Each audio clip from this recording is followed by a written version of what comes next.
ছেলে আমার পছন্দ, কিন্তু আমার একটা শর্ত আছে, এখানে খরচামাই হয়ে এই বাড়িতেই থাকবে। কি হয়েছে? কাল রাতে এমন কিছু হয়েছে যা আমি মন থেকে মানতে পারছি না। এখনো মনে হচ্ছে যে ওটা একটা দুঃস্বপ্ন ছিল। সৌরভীকে তুই কার সাথে দেখেছিলি? আমার স্বামীর সাথে। এটাই ভেবে এতদিন চুপ ছিলাম যে সৌরভী এই কাজটা বাইরে করবে, এতটা নিচে নেমে যাবে, এটা আমি ভাবতেও পারিনি রে। মায়ের সম্বন্ধে কত লোকেই না কত রকম কথা বলেছে, কিন্তু তাদের কথা আমি কখনো বিশ্বাস করিনি। আমি যা সব কিছু দেখেছিলাম এখনো বিশ্বাস হচ্ছে না যে সেসব সত্যি। দিদি,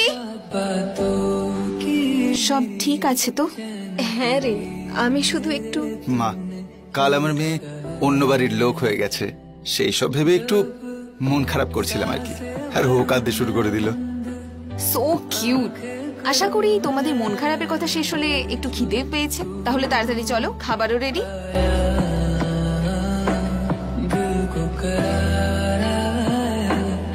আশা করছি কাল রাত নতুন ঘরে এসে তোমার ঘুম ভালো মতোই হয়েছে।